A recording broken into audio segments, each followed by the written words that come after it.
Seja muito bem-vindo de novo ao programa Vidas com Alma. Este programa que a Fundação São João de Deus faz com a televisão Canção Nova para si, todas as semanas. Desta vez estamos a gravar a partir do Seminário dos Olivais, onde nos chegou a alma escondida do Padre António Ramires. Muito obrigado por estar connosco, Padre António, foi um gosto. Muito obrigado e esperemos ter aqui uma conversa tranquila à volta da sua alma escondida. Ajude-nos a perceber, a alma escondida porque... Porque toda a vida me escondia um pouco do mundo. Sim.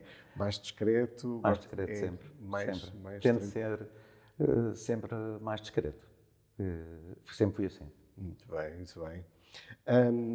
Nós vamos andar um bocadinho atrás daquilo que são as suas origens, as suas raízes, e por isso perguntava-lhe, só para o conhecermos um pedacinho mais, que já percebemos como um homem discreto, mas se quisermos olhar para o homem que está por trás do sacerdote, quem é que nós encontramos? Quem é o António Ramires? Sim. Sou uma pessoa que gosto de conviver, apesar de tudo. Tenho um grupo de amigos muito restrito, apesar de ter depois muita gente com quem me dou, mas é sempre uma vida muito escondida, sempre.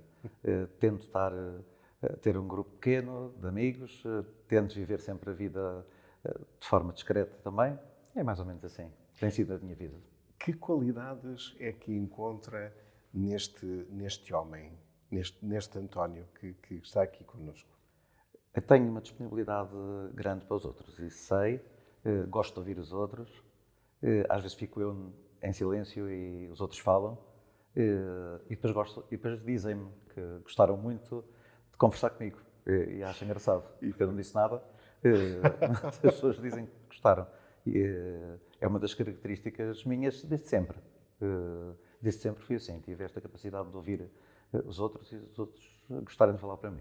Essa sua capacidade, lá mais à frente, vai-me provocar uma outra pergunta que lhe irei fazer acerca, obviamente, da sua missão. Mas, para o conhecermos um bocadinho mais, ajude-me a encontrar a primeira memória que tem de si. A primeira memória que eu tenho de mim é de infância, logo ligado muito às coisas de Deus. Gostava de ler a Bíblia no dia de Natal, em família, e a família ficava admirada, não tinha grande prática religiosa. São as memórias que eu tenho assim. Era de haver em mim, de nascença, qualquer coisa de religioso. E ajude-nos a situar geograficamente de onde é que vem o António Ramires. Sou lisboeta, Alfacinha, da Moraria, era a paróquia do Socorro, e foi onde nasci e onde vivi até adulto. E nessas ruas brincava com os seus amigos, essas memórias guarda ou era mais caseiro? Era mais caseiro. A minha mãe, concretamente, não me deixava conviver muito, estava mais fechado em casa. Eu sou mais velho, é que comecei a poder sair um bocadinho, mas estava muito... Filho único? Não, tenho um irmão com mais 10 anos do que eu. Portanto, foi assim, vim fora de tempo e fui muito... Cuidaram muito de mim, por ter nascido 10 anos depois do meu irmão. A sua casa e a paróquia ficavam perto? Isto é, o que eu quero perguntar, no fundo, é se o caminho até à paróquia era um caminho que fazia regularmente, se procurava esse caminho ou se esse caminho aconteceu na sua vida. Aconteceu, a igreja é praticamente em frente à casa onde nasci. Portanto, a referência era sempre, saía à porta e quase que via a igreja. O que se passava na igreja... Os casamentos, os batizados... Já não havia muito naquela altura em Lisboa, mas via, sim. A Igreja do Socorro tinha sido deitada abaixo, a original, e funcionava no Colégio dos Jesuítas, no primeiro Colégio dos Jesuítas que houve em Portugal, e onde funciona ainda hoje, a Paróquia do Socorro. E e é mesmo no centro da moraria, portanto estava quase sempre fechada a igreja, mas os fins de semana gostava muito de ir à igreja. Nós, quando ouvimos falar desta zona de Lisboa em concreto, e para quem nos ouve fora, para quem nos vê fora de Lisboa, certamente que já ouviu falar neste bairro, não é? Onde se ouve fado. Recorda-se desse... Lembro muito bem. E canta? Não, não canto. A minha família toda, sim. A minha mãe cantava, o meu pai tocava guitarra e viola, o meu irmão também foi aprendendo a tocar. Eu não, mas fui criado neste ambiente. Cantava-se na rua, na moraria, naquele tempo. Isso quer dizer que hoje, quando ouve fado, as suas memórias vão até à sua rua? Vão até à minha rua, vão à minha infância, e marcou muito. Muito interessante. Padre António, falta-nos perguntar aqui 2 ou 3 coisas que para nós são importantes para conhecermos alguém, que é o dia em que nasceu. Se pode dizer-nos e se achar que o ano também é importante, diga-nos, por favor. Posso dizer, nasci a 22 de agosto de 1960 e foi batizado pouco tempo depois, como era habitual naquela altura, a 13 de novembro de 1960, na Igreja do Socorro. Na Igreja do Socorro é mesmo, de facto, um ponto importante. Se nós quiséssemos, já fizemos algumas perguntas, mas se quiséssemos ir um pouco mais para o conhecer, o que é que de facto distingue o Padre António, distingue o António das outras pessoas? O que é que diria que poderia ser essa nota distintiva? Já nos falou de descrição, não é? Sim, isso sim, mas depois talvez a proximidade com os outros, a alegria, o conviver com aqueles que se aproximam de mim, estar sempre aberto para os outros e disponível, foi sempre uma das coisas que acho que foi uma marca que tive como ser humano. Se tivesse que perguntar, vou perguntar, mas se tivesse que nos dizer um sítio, o seu local favorito, que sítio vai buscar? Vou buscar Albufeira, porque passei muito das minhas férias em criança em Albufeira e é o sítio que eu tenho assim de memória, de gostar que muito. lhe traz muitas felicidades? Muita felicidade e muita alegria. Que giro. Muito bem, muito bem. Albufeira que não era assim, não é? Que não era como é agora. Como é hoje. Mas... Era uma coisinha pequena, uma praiazinha pequenina, que não tinha, quando eu era criança, não havia luz em Albufeira. Só havia um hotel em Albufeira, era o único que tinha luz, portanto não havia sequer iluminação elétrica. Portanto, já lá vão uns anos bem grandes, não é? Para mudando isso, sim, claro. Quando é que foi a última vez que cozinhou para outras pessoas? Há já muito tempo. Não é... Não tenho, gosto muito de comer, mas gosto de provar o que os outros fazem. Eu fazer é raríssimo, para outros. Faço para mim às vezes, muito raro também. E vou terminar esta parte em que o estamos a conhecer de forma quase checklist, não é? Checklist, perguntando-lhe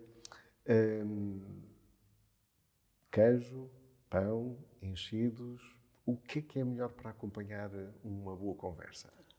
Tudo isso. Queijo, pão, os enchidos, um bom vinho, tinto, todas essas coisas. É o melhor para acompanhar uma boa conversa. E um bom fado. E um bom fado. Sim. Muito bem, muito bem. Padre António, ajude-nos a encontrar aqui no seu caminho vocacional um momento em que disse para si: espera aí que isto afinal não vai ser a mesma coisa como todos os outros desta rua. Houve 2 momentos. Houve um momento que foi pouco depois do crisma. Era-se crismado muito novo naquela altura, por volta dos 11 anos. Mantive-me em igreja, mais ou menos até aos 15, e nessa altura achei que tinha vocação. Gostava da figura do prior e achava que podia estar disponível para os outros da mesma forma. Disse em casa isso. O meu pai era comunista assumido, embora deixasse eu ir à igreja, mas disse logo que nem pensar numa coisa dessas, eu precisava ir de trabalhar. Portanto, fui trabalhar. Estava com 15 anos, não é? Com 15 anos. Fui trabalhar com 15 anos. Foi a opção que ele me arranjou nessa altura. E a mãe o que dizia disso? A minha mãe achava bem, mas aceitou sempre em silêncio. Claro. A voz do pai é que mandava. O meu irmão, nessa altura, tinha uma vida muito diferente de mim. Assim, portanto, já era universitário e isso estava por outros caminhos também. Muito na linha, não era política, mas de pensamento do meu pai, afastado da igreja, já. Interessante, de facto, a família mais afastada e o jovem António encontra do outro lado da rua aquilo que é a sua vocação. Foi assim. Ainda em criança e adolescente. Sim. Muito interessante. Depois foi arrumado. Foi arrumado porque fui trabalhar e ficou outra perspectiva de vida diferente, surgiram outras coisas novas e fiz o caminho no trabalho, dediquei-me muito ao trabalho. Sim, eu ia, se calhar vou perguntar exatamente já isso, não é? Que é, porque até vai ao encontro do que me está a dizer. Se tivesse um segundo emprego, o que é que seria? Continuava a trabalhar em escritório, gosto muito. Tudo o que é contabilidade, administração, ainda hoje de gosto secretário, muito. Portanto, seria uma área mais de escrita propriamente dita, não é? Sim. Esta área administrativa seduziu-me sempre muito. Fui trabalhar em criança como criança praticamente, há 15 anos, como paquete de escritório, fazia recados. Mas o meu sonho era ser como os colegas, trabalhar a uma secretária e ser administrativo. E depois continuou? Quando Continuei, é que retorna? Continuei muitos anos a trabalhar em escritório, passei por todas as áreas, desde a informática, à contabilidade, aos serviços administrativos, mesmo tanto na empresa onde trabalhei, já não existe, fiz praticamente tudo. Retomei esta ideia já mais tarde, já mais por volta dos 27 anos, talvez. E nessa altura, o que é que mudou em si para largar o escritório e voltar assim, à sacristia, vamos dizer assim? Foi curioso. A minha mãe já estava viúva, o meu pai já tinha morrido e começou-me a dizer que ia à missa. E começou a ir à missa diariamente, a um sítio. E eu achava estranho, como é que a minha mãe agora, de repente, se tornou uma praticante de missa diária.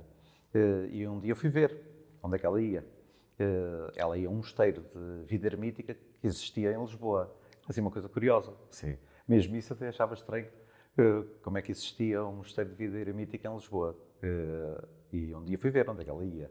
E ela ia, de facto, a um mosteiro de vida ermítica, um padre Mário, tinha sido diocesano, mas depois pediu ao Dom António Ribeiro para fazer vida ermítica na cidade de Lisboa,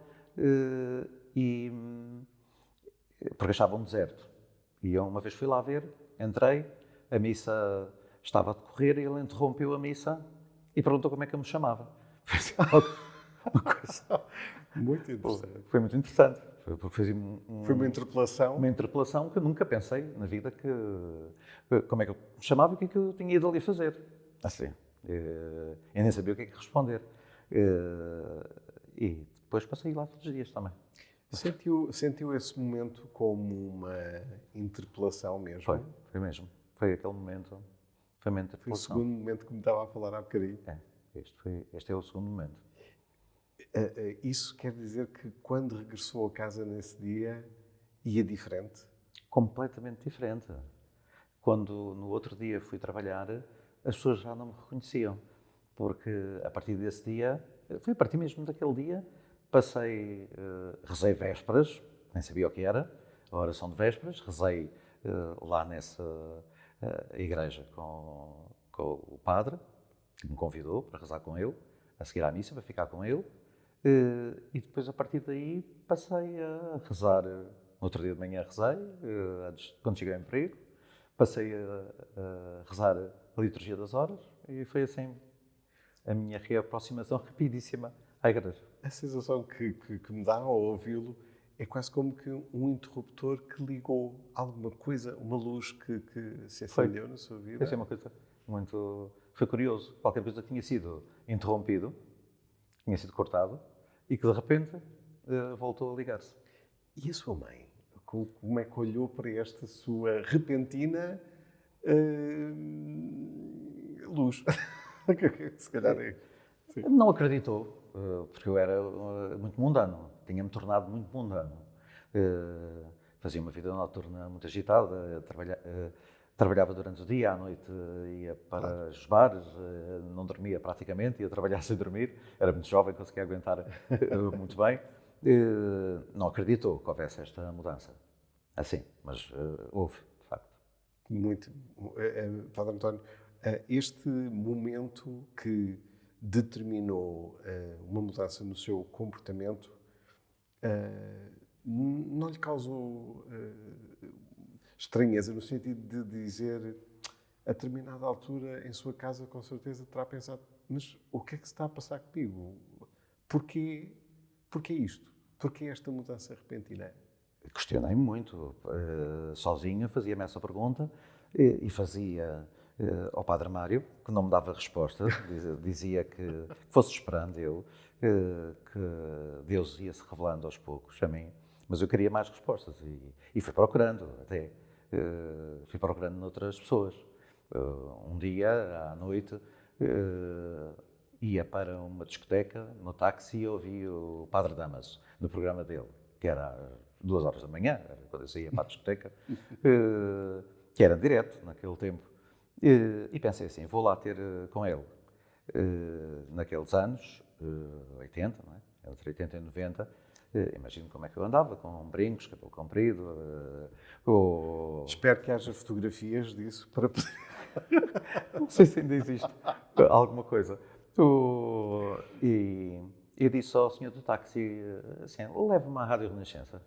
Assim, tornei-me um grande amigo do Padre Damas, mas na altura, quando ele me viu, aquele aspecto, rapaz, vai lá para a noite. Assim, e fui assim um bocadinho enxotado por ele. O Padre Mário também fazia o mesmo, mas o Padre Damas também foi assim mais direto. Viu-me assim com um aspecto de jovem da noite. Sim. Disse, vai lá para a noite e quando sentires alguma coisa mais profunda, vem ter comigo. Foi assim. Eu andei assim sempre a ser um bocadinho enxotado. E eu acho que propositadamente. Para perceber se isto seria... E olhando... agora, permita-me também fazer voltar a esse sentimento. Não sentiu que eles poderiam ter alguma razão? Isto é, da mesma maneira que o interruptor se ligou, poderia também apagar-se? Pensava nisso. Achava que poderia ser também uma coisa, como a minha mãe dizia, uma coisa de momento, era mais outra coisa que tu tens. Achei também que podia ser. Sim. E o que é que ajudou a consolidar essa certeza, ou melhor, a dissipar algumas dúvidas? As dúvidas que se foram, obviamente, mantendo, não é? Mas algumas foram sendo dissipadas? Foram sendo dissipadas pela oração. Porque eu passei a rezar, como nunca tinha rezado sequer, passei a rezar bastante e o conselho que me faziam era que rezasse, não é? Concretamente o Padre Mário, era que eu rezasse e eu rezava no sentido de perceber o que é que era, o que é que se passava mesmo. Eu tenho que perguntar, o dia em que cortou o cabelo comprido foi um dia que marcou essa passagem, não é? Foram dias marcantes.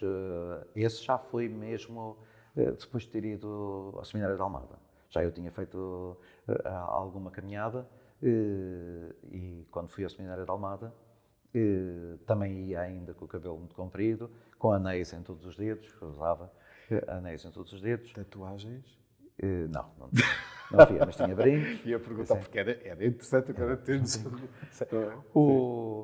E quando fui depois de várias procuras, o padre Mário nunca me ajudou. O padre Mário Teixeira nunca me disse nada. Disse que as coisas iam surgindo. E eu ia ver a lista telefónica, onde é que havia seminários e como é que isso fazia a formação dos padres. Procurava mesmo. Procurava mesmo, porque ele não me dizia. Dizia que havia de surgir de qualquer maneira. Então eu procurava. Houvesse internet nessa altura e que Não, seria mais facilitado. Pois, seria mais fácil. Fui uma vez a Fátima com uma amiga, tinha muitas amigas, fui uma vez a Fátima com uma amiga, bater à porta do seminário Monfortino, que ela conhecia. Também fui bem acolhido, mas também disseram para eu ir pensar. Sim, uma coisa até que depois descobri que havia seminários diocesanos. E fui também sozinho, fui ao Seminário dos Olivais, um dia à noite, depois de sair do emprego, fui lá bater à porta do seminário. Assim, foi assim uma coisa. Posso dizer que queria ir para o seminário. Quem me atendeu era uma pessoa simpática, que ainda é hoje muito simpático. Era o padre Manuel Clemente, naquela altura, que me atendeu à porta e que conversou comigo. O que é que lhe disse? Recorda-se disso? O que é que lhe disse? Terrim, boa tarde, olá jovem, como está? Então. Foi muito boa. Essa conversa já foi muito mais interessante, porque ele acolheu-me e achou que sim. Mas lembra-se o que é que lhe disse para entrar? Venho... Sim, eu disse que tinha esta inquietação dentro de mim e que precisava de saber, e ele, sim, acho bem que aprofundes, vais ter com o padre Joaquim Duarte ao Seminário de Almada e conversas com ele. Portanto, foi assim, acolheu-me muito bem, foi assim, desta forma, foi quando eu, assim, encontrei alguém... Afinal, isto é um caminho. Encontrei alguém que me compreende. Foi assim, desta maneira, e fui. Este é todas as coisas boas que foram acontecendo, mas os nãos que foi, ou o afastar de algumas pessoas, fê-lo pensar várias vezes se não era melhor continuar a ir à discoteca e beber os copos e estar com os amigos. Sim, os colegas de trabalho, depois mais tarde vieram a perceber, mas na altura questionavam-se muito o que é que estava a passar comigo. Não ajudavam também assim muito, não é? no sentido de eu continuar. Os amigos também não percebiam o que é que estava a passar comigo. O meu irmão também não, achava que também era um devaneio meu, portanto havia muita gente que não entendia esta mudança. Até que disse, foi inevitável ter que dizer que sim a si próprio. Foi. E teve que comunicar aos outros que eu vou ser ordenado. Foi um bocadinho à força depois também, porque ainda assim eu continuava sempre indeciso, porque mesmo naquele mosteiro onde eu ia, com o padre Mário, conheci uma rapariga com quem convivi, comecei a conviver mais intensamente. Já estava eu assim em processo de discernimento e num domingo de Páscoa foi o padre Mário que, perante a Assembleia toda, mesmo ao estilo dele, perguntou, que disse, e perguntou-me para a Assembleia: António, o que é que tu estás a pensar fazer da tua vida? Eu estava sentado ao lado dela, à frente de toda a gente, inclusive dela. O que é que estás a pensar fazer da tua vida? Ando a pensar em entrar no seminário. Ficou toda a gente. E depois ele era assim muito atrevido, virou-se para ela e disse também: o que é que pensas disto? E ela respondeu: nunca lhe perdoo. Isto em plena missa de domingo de Páscoa. Foi muito engraçado. Assim, e esse ano foi o ano em que entrei no seminário. Isto foi Páscoa, claro. E entrei depois em setembro. Imagino que depois ela tenha percebido, sim, e obviamente que estas coisas da vocação... Mas tive que ser um bocadinho empurrado, porque já estava a recuar, porque tinha a conhecido e estávamos a começar a ter uma relação. O padre Mário aí... provocou mesmo uma decisão sua. Lembra-se do primeiro dia em que entrou no seminário e, obviamente, para ficar, fazendo o seu caminho, lembra-se desse dia? Do que deixou para trás? É? Lembro-me. Lembro-me principalmente da primeira conversa que tive com o padre Joaquim Duarte, que era diretor espiritual, em que tive que, lá, no gabinete dele, tirar os anéis todos, que ele disse que então vais tirar os anéis todos e deixar aqui, pôs-me um bandeja à frente, e amanhã vais cortar o cabelo, e começas assim, a mudança.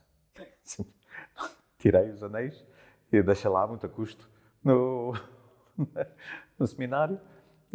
Depois cortei o cabelo e no outro dia apareci no emprego já um homem diferente, completamente diferente.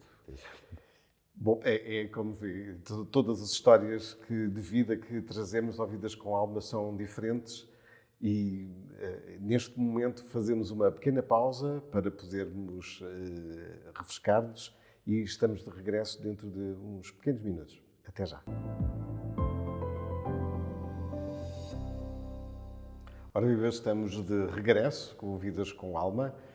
Temos connosco o Padre António Ramires, com a sua alma escondida, e eu vou aproveitar estes primeiros momentos para pedir ao Padre António que nos ajude a conhecê-lo um pouco mais relativamente aqui a duas escolhas que iremos mostrar. E se o Padre António não se importar, depois de escolher, mostre também para a sua câmara.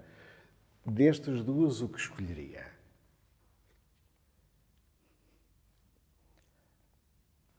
Escolheria o bife com as batatas fritas e o ovo a cavalo.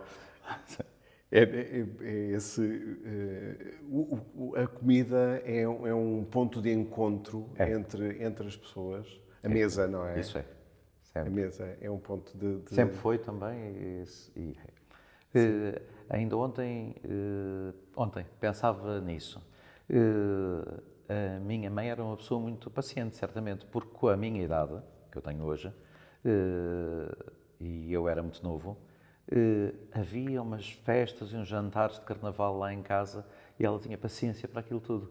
E eu disse assim, será possível que eu não tenha a capacidade que ela tem para estas grandes festas e estes grandes encontros que já não faço tanto? Sim. É mais restrito. E agora vou pedir-lhe uma outra escolha, por favor. Esta se calhar mais fácil para si. Ou não? Não é fácil mesmo, mas escolho o Papa João Paulo II, porque marcou também. Fez parte desta história toda da minha vocação, porque lembro-me perfeitamente de ter subido o Parque Eduardo VII, subido no meio da multidão e consegui ficar lá mesmo em cima. Isto marcou. Ainda de anéis e cabelo comprido? Sim, ainda assim. Obrigado, muito obrigado. Padre António, este momento que atravessámos na primeira parte do Vidas com Alma mostrou-nos muito do jovem adulto, não é? Que, de fundo, já faz a sua experiência de seminário. Sim, entrei no seminário com 30 anos. Sim. Notou que, de facto, a sua postura era diferente. Com a postura quer dizer também um pouco de certezas, não é? Diferente dos jovens que consigo fizeram um seminário na altura? Sim, isso fui-me apercebendo que sim, que tinha mais certezas do que eles. Todos eles tinham, pelo menos 10 anos do que eu, ou mais. Eu passei a ser muito amigo do mais novo. Eu era o mais velho do seminário e eu era muito amigo do mais novo. Mas notava que havia muitas questões neles que a mim não se punham. Embora eu tenha ficado depois no seminário mais um ano. O meu curso foi ordenado e eu ainda assim quis esperar mais um ano. Fui ordenado depois no outro curso a seguir porque ainda quis pensar. Mas tinha mais certezas. Embora me tenha tornado... Eu entrei para o seminário com 30 anos, mas passei a ter mentalidade, que até hoje, naquela altura de 20, portanto, eu recuei sempre 10 anos. Ajude-nos agora a conhecer a sua missão atual, porque hoje em dia, depois de todo este trajeto vocacional, depois de ter assumido a sua vocação, neste momento a sua missão está numa paróquia. Ajude-nos a conhecer um bocadinho a paróquia de Belas, por favor, e o que é que a torna diferente das outras onde terá eventualmente já estado, e o que é que faz daquelas pessoas as suas pessoas também? A Paróquia de Belas foi, foi-me entregue num momento em que eu achava que já era a altura de mudar. Sim, quando fui ordenado, fui para 2 paróquias e depois 3 do oeste da Diocese. Ramalhal, Machiel, depois o Teira da Cabeça, e depois fui acumulando Cambelos, Marteleira, Cabeça Gorda. Fui acumulando numa época em que se criaram as unidades pastorais, depois já com alguns colegas a colaborarem. Depois de estar 11 anos nessas paróquias, achei que precisava de mudar. E quando mudei para Sintra, também uma unidade pastoral. Ao fim de 5 anos de estar em Sintra, achei que era a altura de mudar, porque 11 anos tinha sido muito tempo, 5 anos era talvez o ideal, e pedi ao Sr. Patriarca na altura para sair e para fazer outra experiência. Sim. E ele achou por bem que outra experiência era bom uma paróquia só, em vez de ser uma unidade pastoral, como era Sintra, que tinha 3 paróquias, ser só uma paróquia. Enganou-me. Sim. E disse, faz para Belas, que é uma paróquia só. Não fazia ideia de que era uma paróquia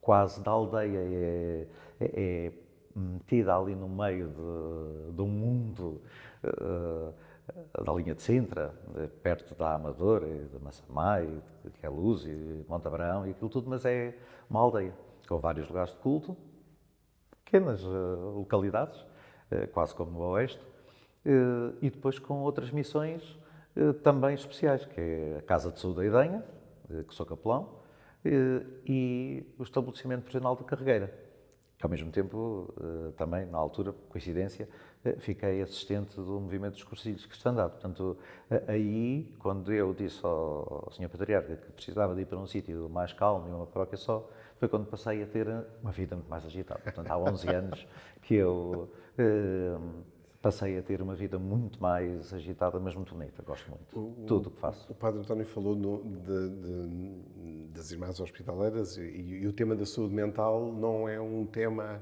que nos seja alheio, como o Padre António recorda. Esta incursão, não é, pela vida hospitalar e, em concreto, com o tema da saúde mental tão metido aqui no meio, com aquilo que é a facilidade com que as pessoas com uma doença mental têm de se expressar, ainda mais em ambiente religioso. Falo recordar um bocadinho do seu tempo de jovem, quando estava com o Padre Mário e o Padre Mário lhe dizia: então, o que é que tu achas? Porque eu imagino que as celebrações na Idenha tenham também muito disto, não é? De comunitário e de partilha. Tem. São muito... É muito bonito. Claro que as irmãs mandaram fazer algumas formações, tenho feito ao longo destes anos, mas tudo tem sido natural lá. Portanto, a minha relação com as doentes, a maneira de estar com elas e elas comigo, é uma coisa que tem surgido naturalmente, portanto, é muito bonito. E recorda a saúde mental, e perdoe-me só mais esta questão, mas a saúde mental, o confronto com a saúde mental incomodou na altura, incomodou no sentido que o desassossegou? Curiosamente não. Sem ter preparação nenhuma, adaptei-me rapidamente e facilmente. Brincando, eu diria que é quase um irmão de São João de Deus, então. Quase. Não sei, a minha vocação passa também por aqui, não sei como, mas dou-me muito bem. Não noto diferença nenhuma, não faço diferença nenhuma entre as utentes da Casa de Saúde da Idenha, os paroquianos e os reclusos no estabelecimento prisional. São tudo paroquianos de Belas. Certo. E ao longo destes anos tenho criado isto mesmo, não é? Esta mensagem que tem sido acolhida por eles, todos que são paroquianos de Belos, tudo. E esta missão junto dos reclusos, que para nós, São João de Deus, a Ordem Hospitaleira tem uma similitude muito grande com no momento em que São João de Deus também esteve preso, vamos dizer assim, no Hospital Psiquiátrico de Granada, no Hospital Real em Granada. Esse momento de encontro com alguém que está privado da sua liberdade, que desafios é que lhe traz a si? É muito importante para mim tentar transmitir a verdade de que eles, apesar de estarem fechados em 4 paredes, podem ser completamente livres. Isto é um desafio muito grande e tenho conseguido transmitir isso. A esperança é mesmo o valor que faz unir estas suas comunidades? É mesmo. A esperança dos doentes, a esperança dos reclusos. Exatamente. E a esperança das comunidades em Belas, não é? Das várias comunidades. As várias comunidades em Belas que acabaram por ir entendendo também isto. Já fazia qualquer de uma dessas comunidades faziam parte da paróquia de Belas, não é? A Casa de Saúde da Idanha e o Centro Profissional faziam parte da paróquia, mas agora fazem parte integrante. Os paroquianos vivem como eu, vivem, ainda hoje celebramos juntos a paróquia e os utentes. Muita gente da paróquia esteve na missa da Casa de Saúde e está sempre, muita gente. Na confissão, o que é mais difícil para o Padre António? É ouvir ou julgar? Julgar no sentido de, obviamente, de ajudar a mudar, não é? Com a penitência, não é? Que a penitência seja um momento de transição. Portanto, mais difícil é ouvir o que está a ouvir, não é? Não tenho dificuldade nenhuma. Posso ouvir tudo. Não tenho dificuldade nenhuma em ouvir. Continua a ser uma das características que me marcou toda a vida. Ouço, muito bem, às vezes depois julgar que é mais, ou dar a penitência, isso é que é mais difícil para mim. E colocando-nos do lado do penitente, é mais difícil o reconhecimento da culpa ou o cumprir a penitência? É mais difícil o reconhecimento da culpa, sempre. Tanto para os paroquianos, como para as utentes da Casa de Saúde e principalmente para os reclusos. Mas este momento a vivência do pecado, vamos dizer assim, ou a vivência do erro, se quisermos de outra forma, é isso que nos ajuda a mudar? Isto é, se não vivermos o erro, nunca seremos capazes de mudar? Ou não é bem assim? Certamente, porque foi o que me ajudou a mudar também na minha vida. Fui percebendo quando estava errado e o caminho que estava a seguir errado, portanto foi isso que me ajudou. Portanto, é sempre importante perceber. E faz parte da nossa caminhada para, ou melhor, faz parte da nossa caminhada para a santidade errarmos, ou porque o risco seria, se fôssemos todos santos, não seriam necessários sacerdotes. Seria isso? Seria isso. É preciso.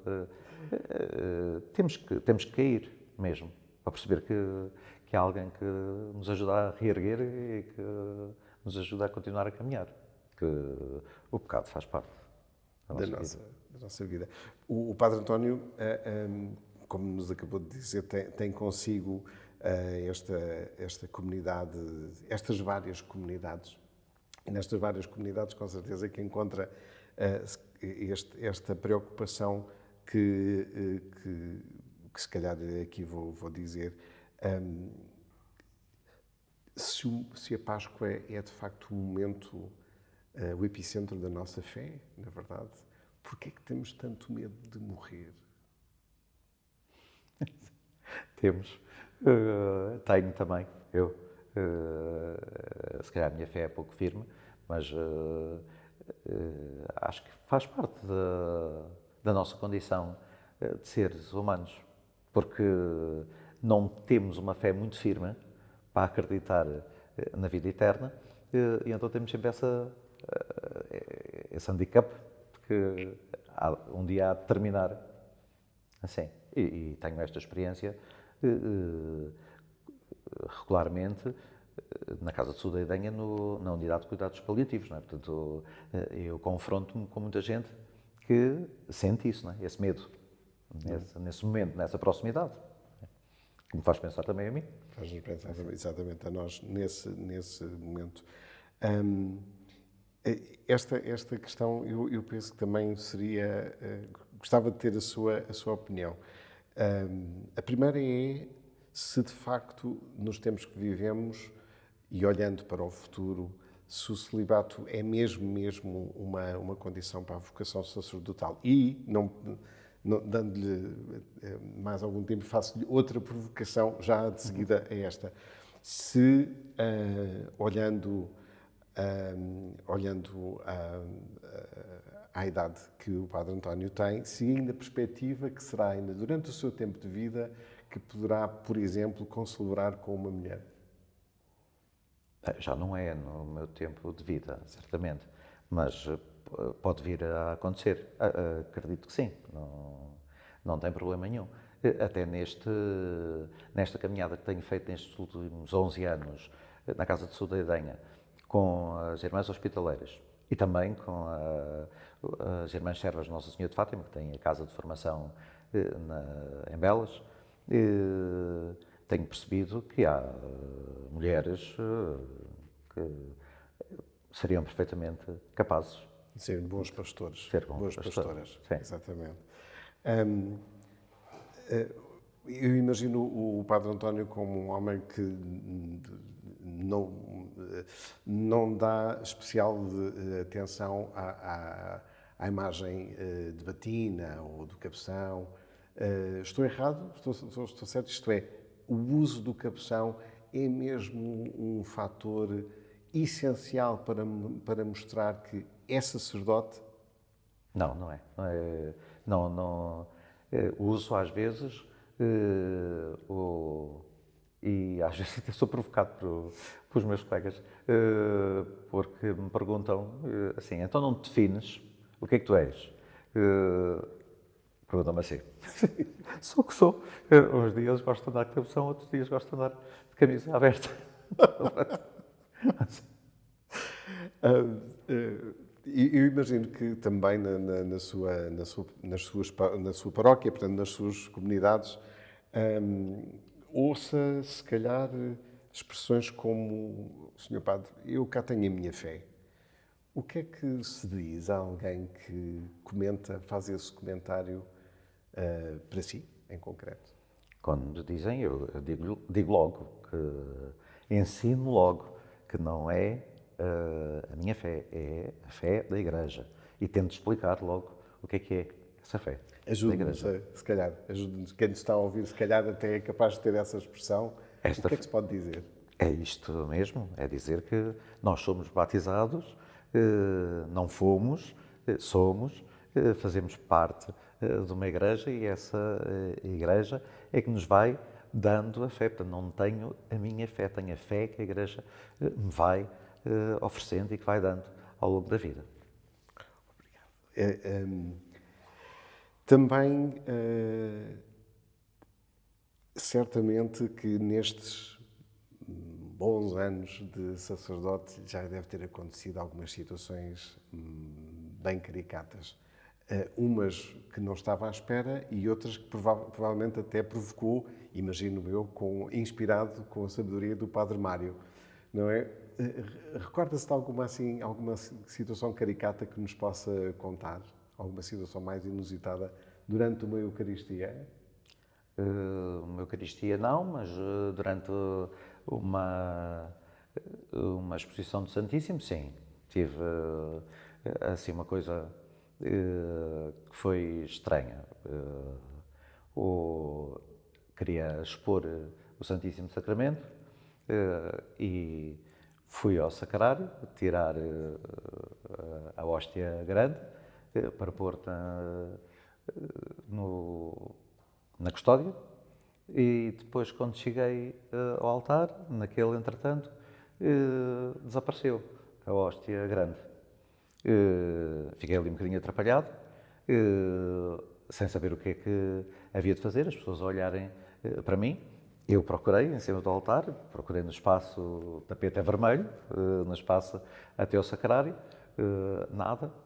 Tive que pôr a custódia para o lado e ir buscar a Pixide e fazer a celebração, expor o Santíssimo com a Pixide, com as hóstias pequenas, às pessoas, diante das pessoas, e fizemos a adoração, mas eu fiquei sempre, todo o tempo, a pensar o que é que aconteceu a Nosso Senhor, na hóstia grande. No final, quando cheguei à sacristia, naquele espaço em cima do altar, quando fez o gesto para buscar a hóstia entrou dentro da alva, ficou todo o tempo dentro da minha alva. Assim, só quando cheguei à sacristia que vi que Nosso Senhor estava dentro do meu braço. Estava bem próximo, afinal estava muito próximo. Esta foi uma das coisas curiosas que as pessoas perceberam. Sim. O Padre António acabou de falar de uma coisa muito interessante, que nós, de facto, nem sempre reconhecemos esse momento em que andamos à procura e, afinal, Deus está mesmo muito, muito perto de nós. Tem tido algum sinal disso na sua vida, em algum momento mais complicado, e, afinal, a manifestação estava bem perto de si? Tenho tido muitos, né? Sou capaz de identificar, mas tenho tido muitos momentos em que Jesus se manifesta mesmo, Deus se mostra mesmo na minha vida. Concretamente, há poucos meses tive um AVC a conduzir, eu digo aqui assim só a nós, mas gosto de acelerar, é uma das coisas um dos hobbies que eu gosto é de acelerar um bocadinho, quando posso, sem prejudicar ninguém. Tinha jantado fora e vinha na autoestrada a acelerar um pouco, para me distrair, um bocadinho, era noite, não havia trânsito, e tive um AVC a conduzir.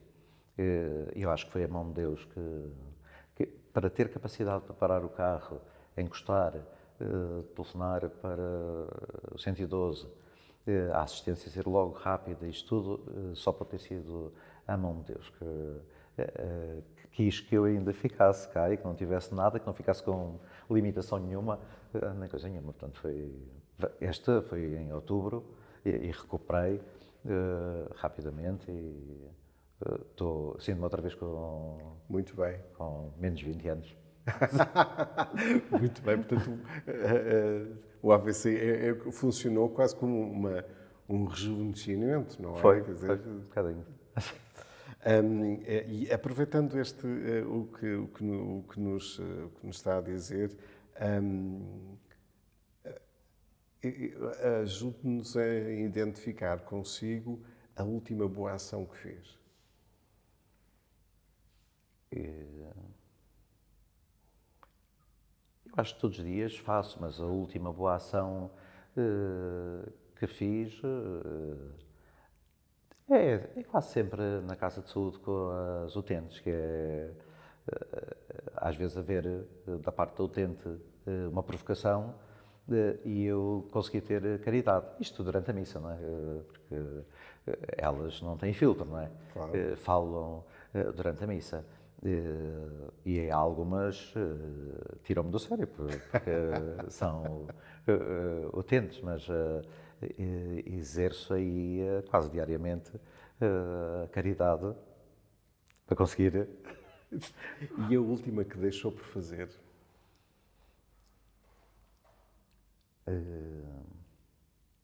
Talvez na paróquia, porque às vezes aparecem algumas pessoas, mesmo concretamente, a pedir ajuda e ajuda monetária e eu tenho a coragem de dizer que não, porque não faz bem às pessoas e consigo ser às vezes assim.